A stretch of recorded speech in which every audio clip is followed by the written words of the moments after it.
मुख्यमंत्री श्री भजनलाल शर्मा के नेतृत्व में राजस्थान की तस्वीर तेजी से बदल रही है। चाहे शहरों में आधुनिक सुविधाओं का विस्तार हो या फिर उद्योगों को नई ताकत देने वाले फैसले, हर मोर्चे पर विकास को रफ्तार मिल रही है।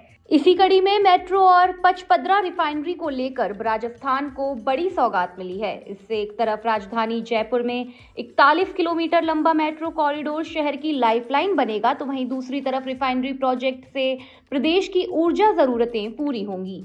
मुख्यमंत्री श्री भजनलाल शर्मा ने इन ऐतिहासिक फैसलों के लिए प्रधानमंत्री श्री नरेंद्र मोदी का आभार जताया है। केंद्र सरकार ने राजधानी जयपुर के लिए मेट्रो फेज 2 को मंजूरी दी है। इस परियोजना के तहत शहर में उत्तर से दक्षिण दिशा तक लंबा मेट्रो कॉरिडोर विकसित किया जाएगा, जो कई अहम इलाकों को आपस में जोड़ेगा। खास बात यह है कि जयपुर में फेज 1 के तहत ईस्ट वेस्ट कॉरिडोर पर मानसरोवर से बड़ी चौपड़ तक मेट्रो पहले से ही चल रही है। 11 किलोमीटर लंबी इस मेट्रो सेवा पर 11 स्टेशन बने हुए हैं। अब फेज 2 से मेट्रो सेवा को और मजबूती देने की योजना है।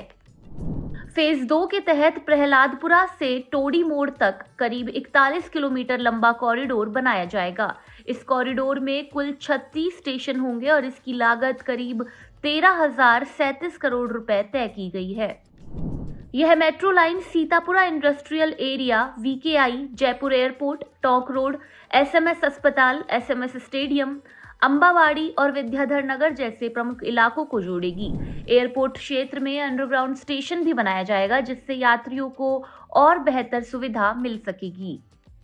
इस मेट्रो प्रोजेक्ट का सबसे बड़ा फायदा आम लोगों को मिलेगा। रोजाना ऑफिस, फैक्ट्री या बाजार जाने वाले लोगों का सफर आसान और तेज हो जाएगा। ट्रैफिक जाम से राहत मिलेगी और समय की बचत होगी। खासकर सीतापुरा और वीकेआई जैसे औद्योगिक क्षेत्रों में काम करने वाले हजारों कर्मचारियों को सीधी कनेक्टिविटी मिलेगी। इसके अलावा जयपुर एयरपोर्ट तक पहुंचना भी आसान होगा। यह प्रोजेक्ट शहर को एक आधुनिक ट्रांसपोर्ट सिस्टम देगा, जिससे प्रदूषण में कमी और जीवन स्तर में सुधार भी देखने को मिलेगा। दूसरी ओर बाड़मेर के पचपदरा में बन रही रिफाइनरी को भी बड़ी मंजूरी मिली है। इस परियोजना की संशोधित लागत करीब 79,459 करोड़ रुपए तय की गई है। यह रिफाइनरी प्रदेश की सबसे बड़ी औद्योगिक परियोजनाओं में से एक है। इससे न केवल राजस्थान बल्कि पूरे देश की ऊर्जा जरूरतों को पूरा करने में मदद मिलेगी। पेट्रोलियम उत्पादों का उत्पादन बढ़ेगा और आयात पर निर्भरता कम होगी, जिससे देश की अर्थव्यवस्था को भी फायदा मिलेगा। खास बात यह है कि इस परियोजना से 25,000 से ज्यादा युवाओं को प्रत्यक्ष या अप्रत्यक्ष रूप से रोजगार मिला है।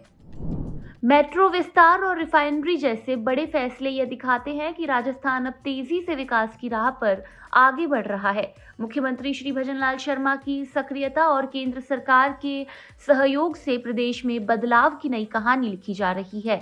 ये फैसले न केवल आमजन के जीवन को आसान बनाएंगे, बल्कि प्रदेश की अर्थव्यवस्था को भी नई गति देंगे।